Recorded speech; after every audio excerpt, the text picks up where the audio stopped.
Hi, good evening. This is Shrikant Shastri, President of the TIDE Delhi-NCR chapter. It's my pleasure to welcome you this evening to the fourth edition of our monthly expert series.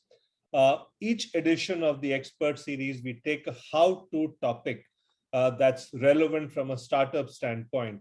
And so today's topic is how important is PR for startups and how do startups go about looking at PR for themselves. And we have a great speaker this evening, Nitin Mantri. Nitin is a dynamic leader in the world of communications. He's the group CEO of AvianWE and the president of International Communications Consultancy Organization. Now, Nitin's own journey is so fascinating. He joined AvianWE, which was then known as Avian Media, in 2006 as a CEO. It was operating out of an apartment in Delhi with a 2-year-old company, 10 employees, and with a handful of clients. And today, Nitin's efforts have paid off. Avian is a company with 400 employees across 5 offices in India. Nitin is an acknowledged expert in this field. The number of articles and blogs he writes, the number of forums he speaks at, and the number of awards he's won, impossible to keep count of. Without further ado, I'm going to invite Nitin to take over the session. So the format is Nitin will kind of talk through a few important perspectives for about 15-20 minutes, after which we'll open it up for the audience for questions. I'm going to request you to post your questions through the Q&A box, and we'll get into a discussion. We'll keep it as interactive as possible. Welcome, Nitin, once again. Over to you.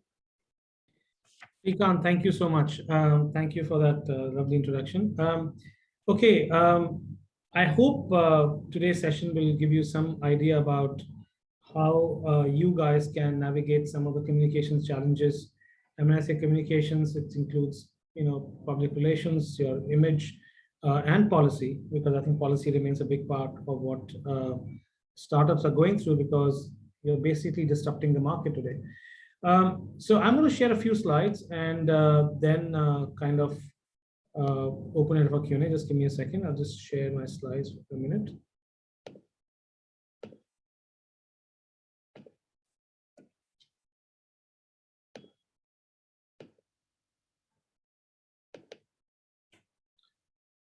Okay, so I hope you can see my slides. Yes. Okay, so let's just to give you some perspective. I think you're aware of it, right? You're part of this market.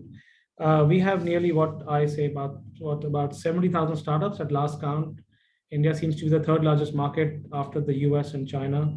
And as more founders like you lead their company successfully to IPOs or unicorn status, it's really sparked a virtuous cycle wherein success stories have really ignited aspirations. And this is a very important point because a lot of people also following your footsteps, right? Or will follow your footsteps as some of you or all of you become even more successful.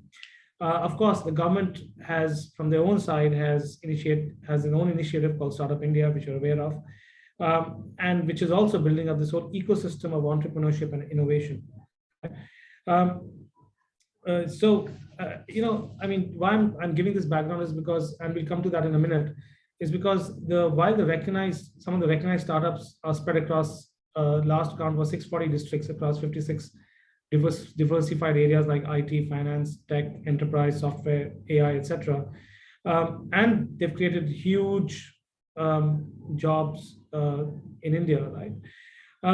While the government has allocated funds and and some have taken benefit of that, there are others like more startups like Cred or Swiggy or Nykaa or Paytm, some of the bigger startups who are now more Indian unicorns and raising a lot of money, and some of them, of course, like like Flipkart or Nykaa and others who've also gone the IPO route.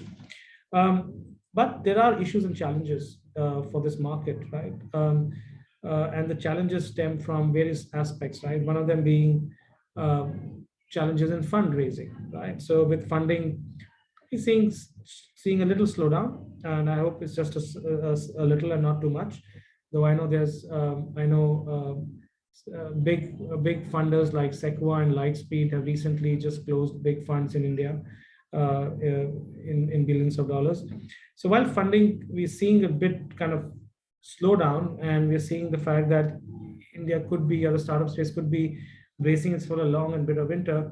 How do you, in these issues and challenges, stay relevant for not only for your potential investors, but also to your customers, right? And your other key stakeholders. A turbulent financial market situation with geopolitical tensions between Russia and Ukraine, the lockdown in China has led to some risk awareness amongst investors, right? Central banks around the globe are raising interest rates, curbing a lot of liquidity in the economy, squeezing out some funds that were there for startups. So there's a fear of recession in the US and some of the other Western economies, which has also dried up funding for startups and there's some impact on prices and pressure on sales. So we will look at some inflationary pressures coming through as well at some point. The other big issue and challenge has been buyouts, mergers, governance issues, right? So while the Indian startup ecosystem may succumb to a sharp correction in valuations, for maybe forced M&As and a decrease in venture capitalist funding for the next few months or for a year, I think what is more important is that this may also help stronger companies and genuine startups with a better product to emerge from this, right? Consolidation is likely to take place in certain sectors like tech and fintech. In India, you've seen in the recent past, startups like BharatPay, Zilingo, Trell, others have been in the news for the wrong reasons, right? They've been talk about financial irregularities, lack of governance, industry experts calling out for a more proper governance structure framework in startups to avert such mishaps. So while some may be calling it a witch hunt against founders, I believe it's important to understand how governance can help startups and why it is justified for stakeholders to actually insist that startups too have a proper corporate governance structure. So going forward, those Indian startups that are focused squarely on their mission, remain lean and avoid frills, and will be able to tide through some of these tough times and potentially come up winners. So just taking that into perspective, where does communications fit into this whole startup ecosystem? So really, I'll look at four or five broad areas, right? So one is the need to be heard or seen by investors as potential startups who need funds. That is important, right? You do need your investors to know who you are, what you do, what kind of base you've emerged, what kind of disruptive technology you've come up with, if it is disruptive. What kind of a story are you telling to your customers? Are you growing? Are you slowing down? How is that impacting you, right? Are you on? I mean, today's buzzword seems to be, slow the burn and focus on profitability. So where do you stand in that line, right? Maybe you're too young at this time, so therefore the story needs to be told in a different way to the same investor. Build the right image for yourself and for your organization. We've seen, like I mentioned just a few minutes back, we've seen what kind of image people have had in the past and where this led them to as well. So do you want to be Narayan Murthy of an Infosys kind of an image? Do you want to be an Ashneer Grover? Do you want to be an Ankiti Bose? And all of them have this pros and cons, right? So, but all that leads back to the one big thing, which is doing business the right way and building an image the right way, right? So that's the second thing. What kind of image do you want? Then what kind of disruption you're causing, and therefore do you need help from policymakers and regulators? So those are the 2 or 3 broad areas where the comms piece will fit in. And of course, how do you tell your story to your large customer base? So investors, customers, build your own image, and policymakers, right? So where do you want to focus on? Do you want to focus on India is a huge complex market today. Do you want to focus regional? Do you want to focus on the metros? Do you want to focus on do you want to focus to the urban Sec A audience, or et cetera, right? So 4 broad areas: strategic storytelling, finding compelling stories about products and services and setting them into motion. Every organization has a story to tell. So what is your story? What is your story that you want your customers, your investors, your stakeholders, larger group of stakeholders to know? And it's very important that they hear it from a third party. A lot of startups advertise, and they advertise a lot, which is great. And I'm not saying that you shouldn't, but at the same time, that needs to be backed by a very strong advocacy program of storytelling. When I say advocacy, basically what that means really is that somebody else is telling the story for you, whether it's a journalist or a third-party influencer. And that remains very important, right? And is that story, is that targeted to a regional tier 2, tier 3 markets? I mean, a brand like Meesho is really focused much towards the tier 2 and tier 3 markets, for example. That's their core market for their customers. For Amazon, it's the whole country. They cover 99% pin codes in India, right? So it depends who you are and where you want to tell your story. And it can be very, very, in India today, you can be as mass or as defined as much as you would like to be. Navigating complex policy environment, right? Now, this is important. You have a lot of disruptive technologies today in the market. And not only disruptive technologies, but disruptive industries. Gaming, for instance. We don't have regulation for gaming today. Crypto. We don't have regulation for crypto. What's going to happen? You've all taken, some of you may have taken the risk and be in a space where there is lack of regulation. I mean, technically, e-commerce does not have proper regulation today. But in some more areas like gaming or crypto, which are more, I guess, more defined, and there is a perception about them, there could be more challenges there. And therefore, you want to maybe talk to policymakers and get them to understand on how you're contributing to the larger economy and why there should be regulation around it. We've seen in the recent past a lot of young startups, and not only young, but more much older startups come to us and help with some of the policy work, apart from just storytelling. So it is important, right? So, whether you are, I mean, okay, we've all probably read the Uber file story recently, but bad example probably, but 2014, 15, Uber came up with, was being disruptive. Ola was disruptive in their technology. There was no real policy environment to do business for an app-enabled taxi service, for example. Or for that matter, Yatra when they started, or for that matter, an Airbnb when they started. But all of them have built a successful business over time. Build image and protect reputation, right? So what kind of image do you want? Do you want to be a progressive leader? Do you want to be a progressive company? Do you want to be a thought leader, right? Or do you want to be a sustainable innovator, right? Now, there are different, there's different pieces you can be, and it all comes back to who your business is and what your business is and who you are, right? So, and I'm not going to name people because that's not correct, but there are many people in this industry who have created a sort of a kind of narrative around themselves, and they become either thought leaders or talk about more about sustainability, or are seen as very progressive in the kind of larger startup space. So yes, so what kind of image do you want to build about yourself and about your company? Finally, building a purpose platform, right? So when I say building a purpose platform, what does that mean? What that really means is, in today's day and age, customers, your customers today, and I think a lot of you will be targeting the millennials, want to deal with a company that is giving back, that has a purpose. And when I say purpose, it does not mean self-serving purpose.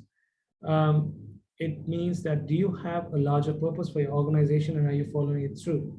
And that has become very important. And I'm going to spend a couple of minutes more on that, on something called the Bravery Mandate. and I can probably send this across through Abhishek to all of you attending today, this report after the session. Every year, the Brands in Motion report is published, and consumer expectations. And what we've seen, this survey is done by over 90,000 respondents across the world, across 8 markets actually, including India. In its 5th avatar now, expectations that consumers have from brands have increased, and they've increased significantly. Brands are now as important, are seen as an important pillar of society as educators and and not just friend and family networks, right? So brands that people purchase their phones and frozen vegetables from now have the same clout as your school and family members. And everyday consumers and B2B decision makers vote with their wallets and their budgets. So that's the good news. The tougher news is that consumer and B2B stakeholders are increasingly skeptical and even cynical. They cannot be blamed. And even though brands across industries are taking up social good marketing, there are instances of purpose washing. Eager to gain eyeballs and profit, brands are choosing causes that they think will actually strike a chord without investing any time or thought on how to align their actions with their words. So as a result, they're being called out for basically doing lip service, right? Which can lead to major reputation crisis as well. The audience wants brands to help, but they aren't yet convinced that brands are delivering. And the task ahead for brands is bridge this disconnect.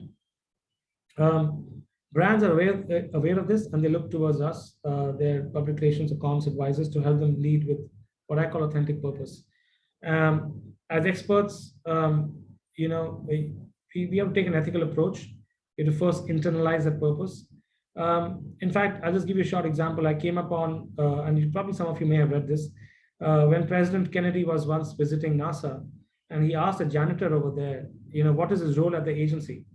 He said, Mr. President, I'm helping put a man on the moon. That's a janitor, right?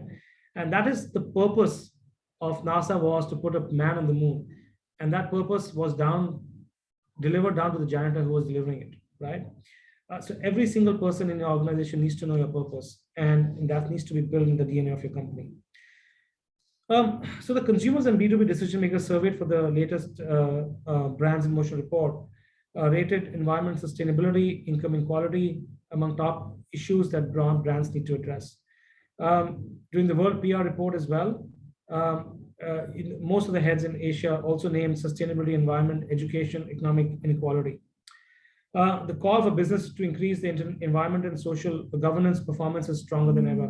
We've seen a lot of talk around environment, but we keep forgetting the G part, which is governance, and especially startups, and they've been in the news for that governance piece a lot more.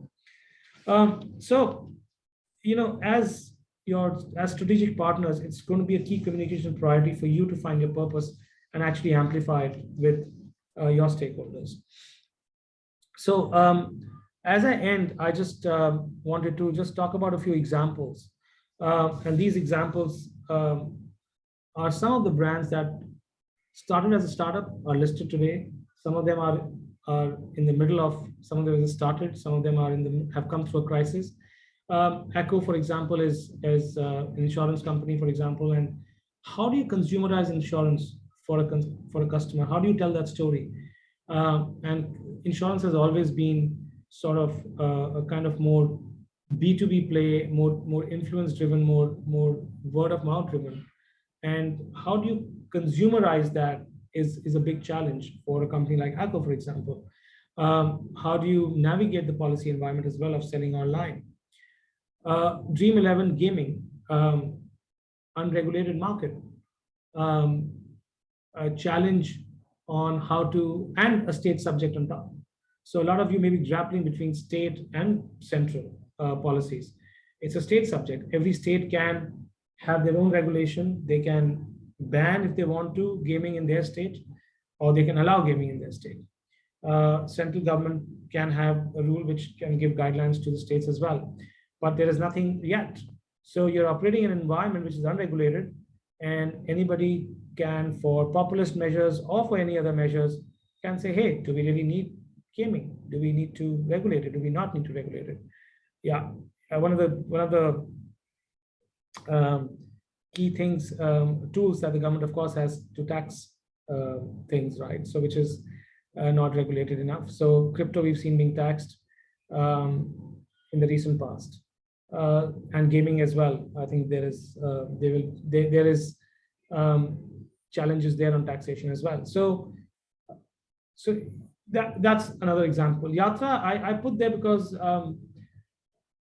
it's been a great journey. I mean, we started working with Yatra almost, I don't know, 16, 17 years back, or 18 years back, probably 2005 or 6, when they just announced their first funding. And I'm talking about 16 years ago. We've seen through the journey of them of building a brand the right way, multiple acquisitions on the way, being listed, being eyed up for an acquisition, not happening, being delisted, etc., etc. So it's been an interesting journey, but they built a brand, and that brand is very relevant today as a key online. And remember, when we were building this brand, one of the key learnings from this was 16 years back, not many people were comfortable booking tickets online, and the idea was, let's build the category, and then we will benefit from this. And one of the things that we did was building the category. So sometimes you don't need to build yourself, but you need to build the category. If you build the category, everybody will benefit, yes. But if you're a key player positioned well, you'll benefit the most. So that was Yatra. Finally, BharatPay. I think BharatPay has gone through a big crisis. We supported them through that crisis. There were challenges with the co-founder, in the run up to that crisis. And I think what was important in the crisis, one of the key learnings was be open, be transparent, right? And I think that really helped us when we were briefing media. We spoke to multiple media outlets. We tried to get our message across to all our stakeholders. And if you look at perceptually, BharatPay is now in a much stronger and a much stable position. They had a great 3 months during the crisis, by the way, because the crisis got managed towards the middle of Feb. And business did really well after that, because I think consumers saw that the company is solid, the company is fine. Even the last quarter has been pretty good. So all I'm saying is be open, be transparent, have a purpose. And you'll see a new campaign coming out from BharatPay soon, or it's probably already launched, which is really reaching out to tier 2, tier 3 markets, merchants in this tier 2 and tier 3 markets. So what is your purpose?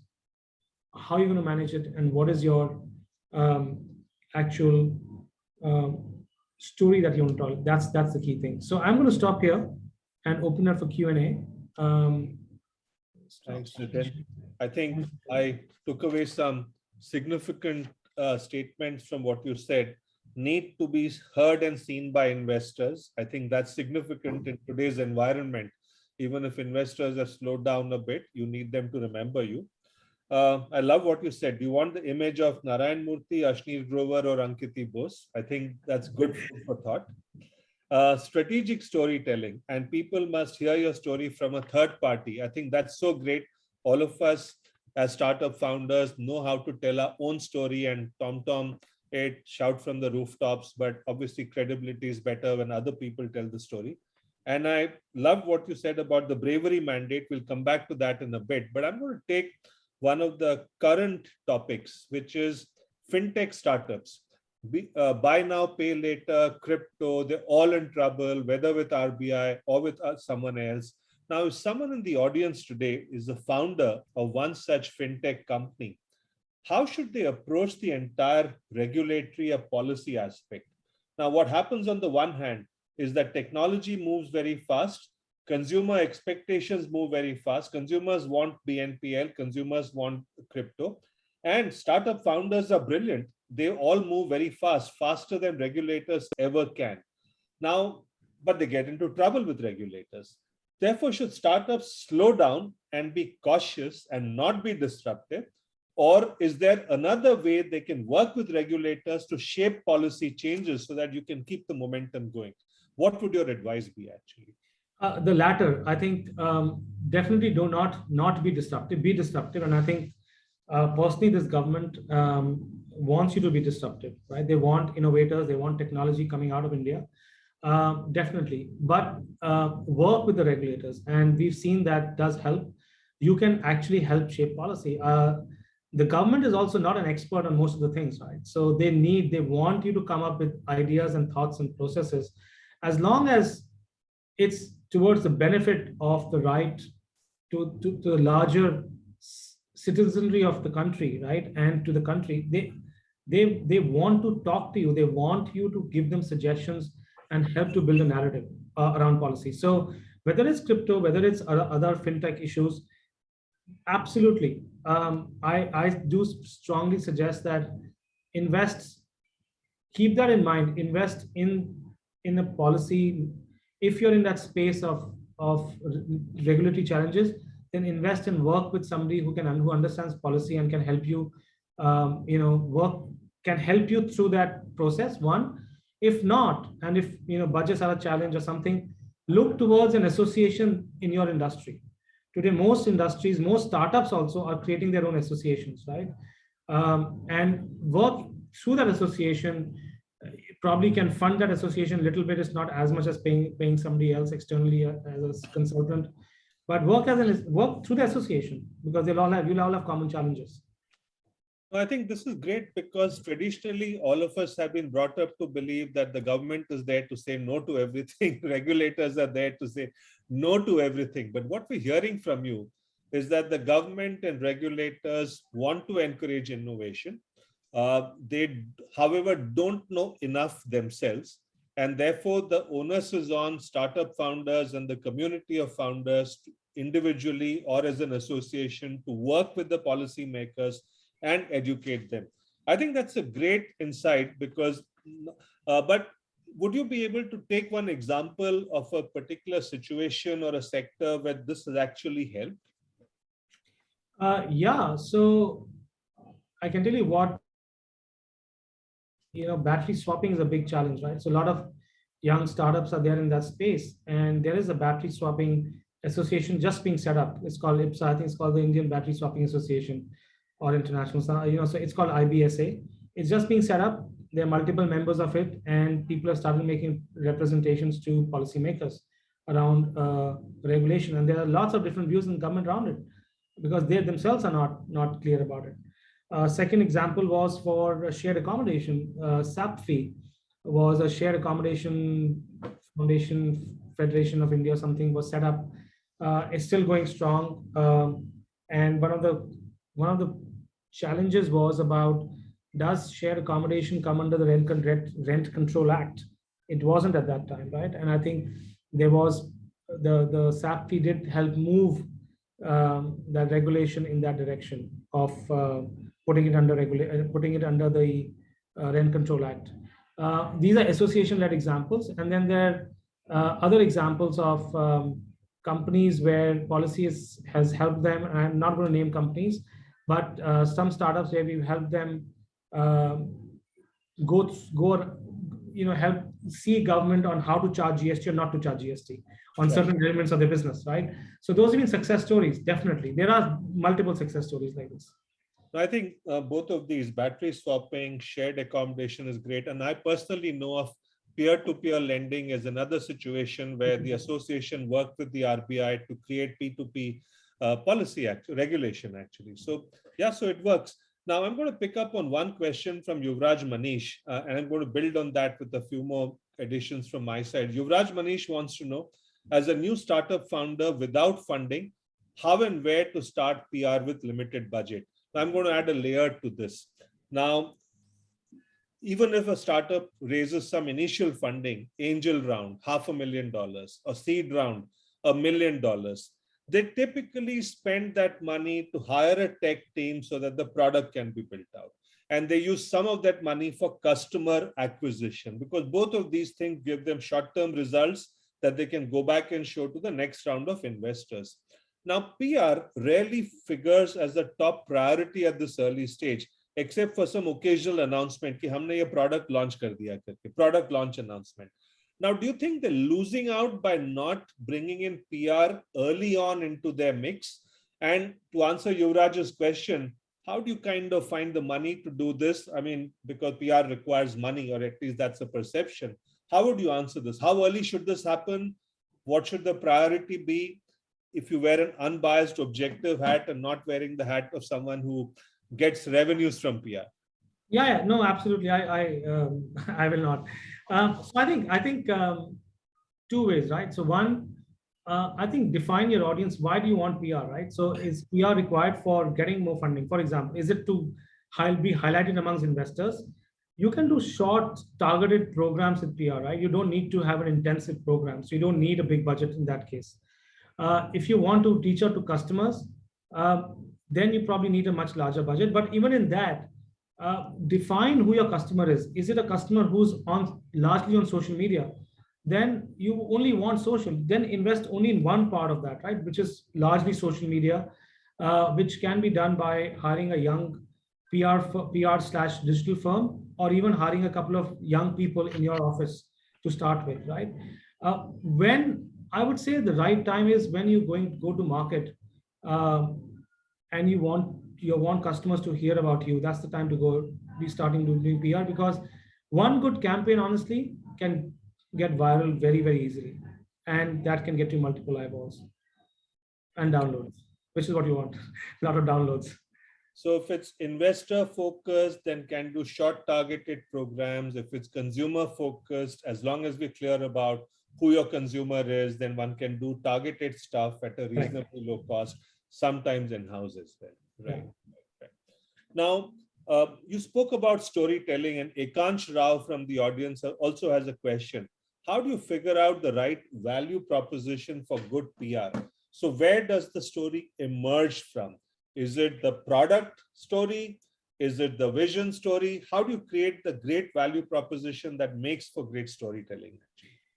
So your agency will help you define the story, right? So we usually get you in a room and we take you through an iterative process to define it. The story can be, depending on which stage you are, at. It could be, for example, a larger macro story, which is a Make in India story, or a Digital India story, or something around that. It could be a product-led story. It could be a market disruptor story, or it could be a visionary story of a founder. If this is your second or third startup, for example, it could be a visionary story of building the startup space. So it will really come from really this iterative process on where we want to be and what we want to tell the world today, right? And the story changes, by the way. So don't think it's one story and it'll stay on. Today, it could be a disruption story of a great product that you have, and that may evolve a year or two later into a Make in India story that, hey, we are this fantastic Make in India story. If you remember, Ola or Flipkart had a great Make in India story. Yeah. During the early years, right? Flipkart gets bought out by Walmart. They can't use Make in India story. So Ola doesn't use the Make in India story much anymore, right? So stories change, but it depends on which stage you're in at that time. But yeah, we'll help you define that story. Right. No, that makes sense. And I do believe, like you do, Nitin, that everyone has a story sitting inside them that can be brought out and conveyed compellingly. A lot of people believe that मैं तो बहुत boring आदमी हूँ, मेरे पास story है नहीं करके. But the reality is that one can create interesting nuggets and stories. Oh yeah, absolutely. Listen, believe me, there are stories. Everybody has a story, and all the stories, and there's some wonderful stories. Not only your stories, we will tell your customer stories. Correct. Right? What your customers have benefited. Those are the stories that people want to know. How are your customers benefiting with your product or service? Now, Harsh from the audience has come up with a question that plays to something that's controversial but not often talked about. He said, look, there's so much of paid PR that happens, in the sense paid news articles, paid awards, etc. He's saying, look, I'm fundamentally against that. Now, what is your view on the possibilities of unpaid, unbiased PR being available where you're not paying to get an article published? Is that feasible? Is it available? What are the possibilities there? No, great question. And Harsh, I think most PR agencies don't do paid PR. So we don't do paid PR. We do two things. We either do earned media, which is that we pitch your story and let the journalist think about it and write about the story.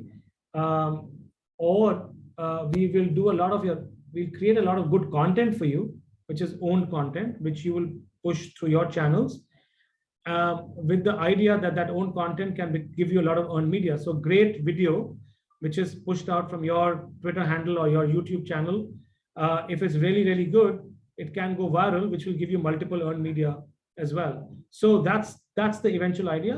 The PR landscape though has changed, and if you were doing a larger program, I would still say that you should allocate 5% of your PR budget towards some paid formats, um, which could be, not paying for articles, but could be boosting something on social media, paying some influencers maybe at times, or doing some barters with influencers.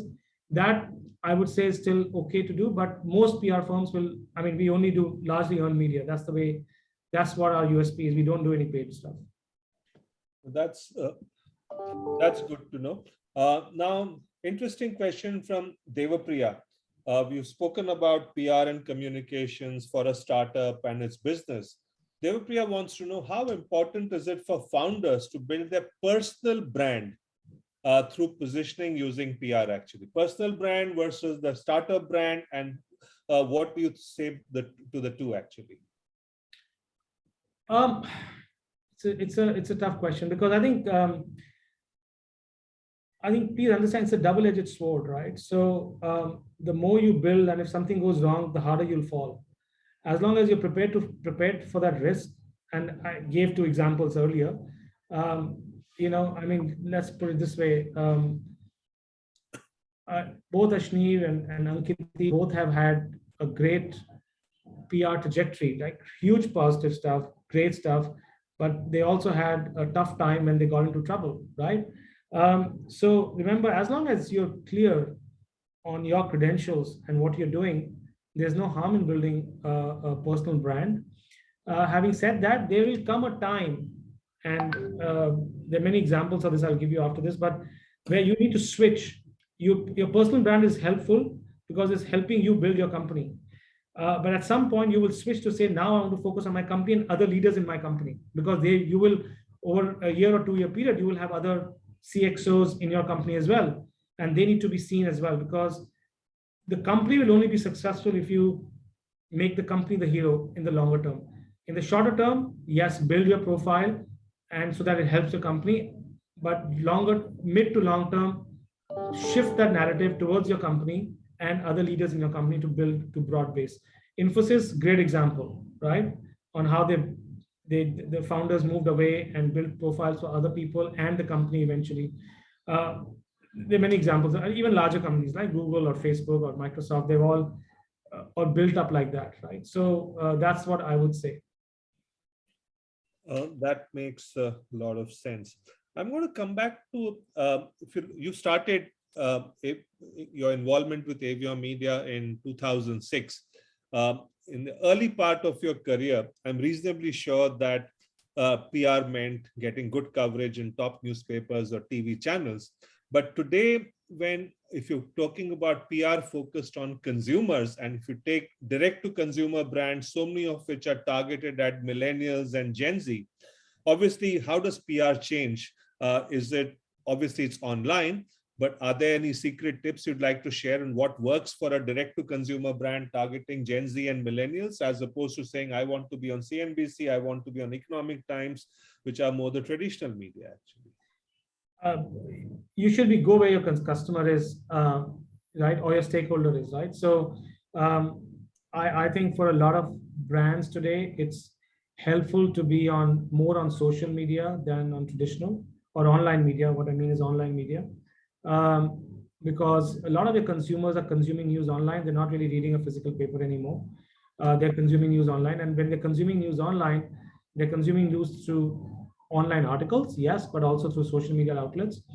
One thing I would add is that try and see if you can integrate your social and PR agencies together. Integrated programs work best today because you can. So traditionally, I believe that digital firms have been great at building tech, and PR firms have been great at engagement. And what you need today is engagement. And try and see that they both can either work together, or you work with one agency that can give you both services. So that's the first thing in terms of tips. 2 is we're seeing a lot of influencer marketing, which is helping a lot and supporting a lot. And there are now rules by ASCII which govern the influencers space as well.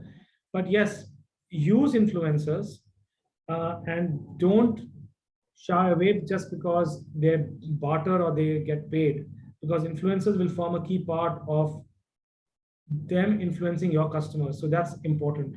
Finally, Shrikant, to your point on traditional, I think it's still important depending on who you're targeting, right? If you're still targeting your some of your policymakers, for example, you need to be in a Times of India or a CNBC or your investors.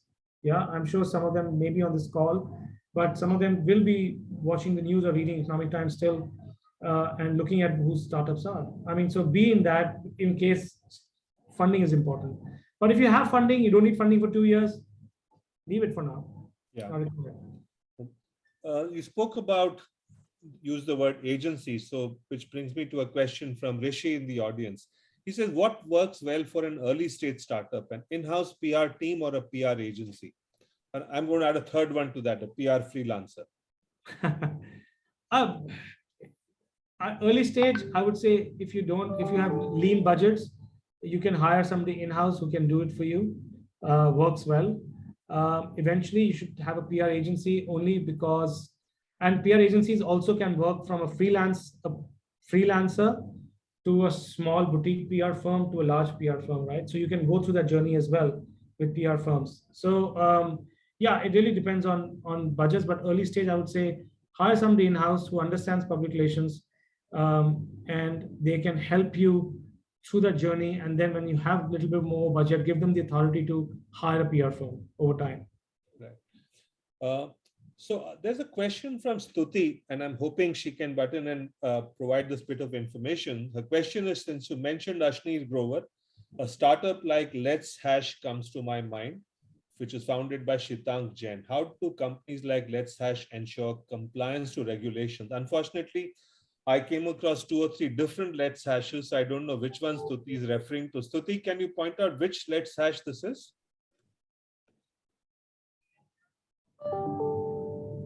While you provide that information in the chat box, let me move on to the next question.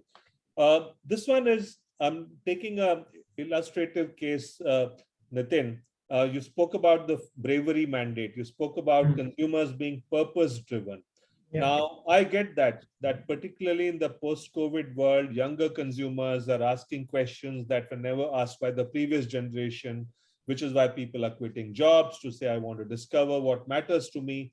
Now, in that context, I want to take the example of one startup that I mentor, for example. This is a fintech company that encourages young millennials and Gen Z to save money and invest money. In a situation like this, how do you start thinking about the purpose? One purpose is to say, look, I am helping young people save money and therefore build for the future. How do you start thinking about a purpose actually? Because startup founders have a vision broadly, but they have but the sharper focus is on the problem they want to solve and the product or solution they're taking to market. How do you think of a purpose which is authentic, but lends itself to great storytelling? Where do you start in a situation like this, for example? Yeah, great question, Shrikant, because I think you need to look inwards. You need to figure out, and it needs to be relevant to your business. So, for example, let's say Reckitt, right? They have Dettol as a brand. So their purpose was about hygiene. And that's where they run this huge program called Dettol Banega Swachh India, right? DBSI, right? Aligned with the government, aligned with the brand. So the idea is not about pushing Dettol's products. It's about creating a hygiene. So they do a lot of work in schools in rural India. They've done a huge amount of work. They spend a lot of money there. And yes, does it have a halo effect on the brand? Absolutely, right? But the idea was to use that your purpose about having working around hygiene to working with around Banega Swachh India. Similarly, Harpic, one of the other brands, is a toilet cleaner, right? Which uses a lot of water. So they launched a program called Mission Pani about water harvesting, right? So Mission Pani is again about how much water do you need and how much water do you use. Again, it's indirectly relevant to the brand. And I think that's when you iterate yourselves. I mean, in the example you gave, that could be the purpose, that we are going to help um, young India save X amount of money over the next 5 years or 10 years, right? And with that, we could look at a purpose program, and I'm just thinking top of my head about how do I provide financial services to young women entrepreneurs, right? Right, because there are a lot of women in the space who are working. They like to save, but they save in very unorthodox ways today, especially in tier 2 and tier 3 markets. How can I use my purpose and my skills of helping younger students or young professionals and take it to a slightly tier 2, tier 3 market and work with women entrepreneurs to help them? So you have to see how what you're doing as a company can make it into larger, bigger purpose. That's the idea. Yep. From that higher purpose question, a nuts and bolts question from Daya Prakash, founder of Talent on Lease. He's saying, if the target is finding the right customers, what should I keep as the appropriate monthly budget for a sustainable mid to long-term period? How much money should I set aside for PR and comms on a month-on-month basis? So let me just rephrase this, because PR will not help you find your customers. PR will help you reach your customers. But so nobody's asked me a question on measurement yet, so I'll take it here. Okay. So a lot of questions do come to us about how do you measure what you do, right? And it is tough to measure public relations, because what we're doing is building goodwill for you, right? What we're doing is building a halo where you can conduct your sales in a positive halo, right? And so it's not, unless you don't do any other marketing activity, then you can measure it. But without that, it's very difficult to measure. You have, in a crisis, much easier to measure. Hey, if we weren't there, you'd probably be shut down. I don't know, something like that, right? But otherwise, very tough. So we will not help you find right customers. What will help you find right customers is a more paid marketing program, or what I call online digital marketing program. For that budget, I don't know. The budget could be anywhere from a couple of lakhs a month online to going up to 5-6 lakhs a month, depending on how many customers you want, what is your target audience, how well people know you, where you are in the analytics space at this time on Google. So we use Google Analytics as a tool before defining a program to get target customers for you. But yes, what PR can help you is reach your market. If you're asking what could be a good budget for a public relations program, I would say anywhere between 2 to 4 lakhs a month for a proper program which will reach out to most of your metros, some of your regional markets. And if it's towards the 4 lakh range, then it includes some social media. If it's not, then only have some of the larger public relations programs. Yeah. I think that's helpful. You get a broad range at least. Daya, I hope that was helpful. You used the word crisis while talking about this, responding to this question, Nitin. So I'm going to ask you a question. What's the most difficult crisis situation you had to manage from a startup client of yours perspective? Most unusual. Most difficult crisis situation. Well, to be honest with you, the two crises which I've been managing in the recent past, last 3 months, has been BharatPe and Zilingo. So I mean, you've seen the news, so you know they've been tough. And you asked me, I think BharatPe was tough in its own way. Zilingo was different because I think the founder there was extremely sharp and savvy, one step ahead of the game, in my view. So they've both been tough. They've been unusual in both the different ways. But I would say BharatPe I've enjoyed and a lot, and worked hard on that.